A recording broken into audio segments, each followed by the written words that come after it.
আজকে আমাদের ছিল এখানে মত বিনিময় সভা। আপনারা জানেন খুলনা ডিভিশনের থানা থেকে ওসি সাহেবেরা এবং ইউএনও সাহেব, ডিসি, এসপি এবং অন্যান্য ঊর্ধ্বতন অফিসাররা সবাই এখানে ছিলেন। তাদের সম্বন্ধে এই আগামী 12 তারিখে যে আগামী 12 তারিখে যে আমাদের জাতীয় নির্বাচন, ওই সম্বন্ধে এখানে আলাপ হয়েছে। এখন তাদের প্রস্তুতি খুবই ভালো, আপনারাও তাদের সবসময় সহযোগিতা করে যাচ্ছেন। আমিও আশা করব ভবিষ্যতে আপনারা তাদের সহযোগিতা করেন এবং আমরা জেনে খুব খুশি হয়েছি আপনারা সবসময় সত্যি সংবাদ প্রকাশ করেন এবং এই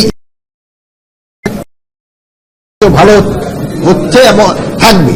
আর যদি আপনাদের থেকে দুই একজনে আবার খারাপ কোনো সংবাদ, মিথ্যা সংবাদ প্রকাশ করে, অনেক সময় খারাপের দিকে যেতে পারে।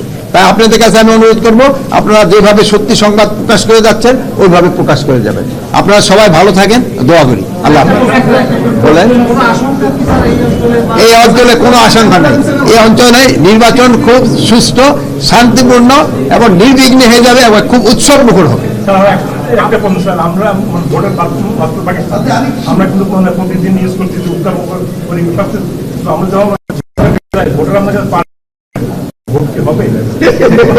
শোনা, এই যেদিন ভোট শেষ হয়ে যাবে সেদিন আবার তার কি ভোট কি হয়ে গেছে, হ্যাঁ এরকম কিছু থাকবে। রেজাল্ট দেওয়ার পর বলবো রেজাল্ট কি হয়ে গেছে, মানে এরকম তো কারো প্রস্তুত থাকবে।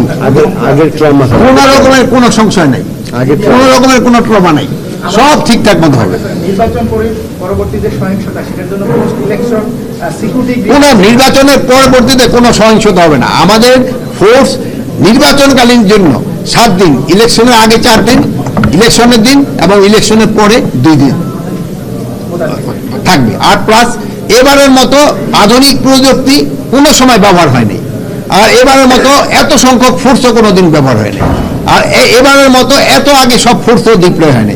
আপনারা জানেন প্রায় 1 লক্ষের উপরে সেনাবাহিনী, 5,000-এর মতো নৌবাহিনী, 4,000-এর মতো কোস্টগার্ড, নেভি আছে 3,500-এর মতো, আমাদের পুলিশ আছে প্রায় 1.5 লক্ষের মতো, 37,000 আছে আমাদের কি বলে বিজিবি, এবং র্যাব আছে প্রায় 9,000-এর মতো।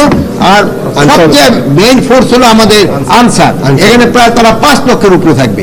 বাহিনী অনেক, প্রতিটা কেন্দ্রে সিসিটিভি থাকবে, বডি ক্যাম্প থাকবে, তারপরে আপনার ডগ স্কোয়াড থাকবে, ড্রোন থাকবে, মানে কোনো কিছুর অভাব নেই আল্লাহ দিলে।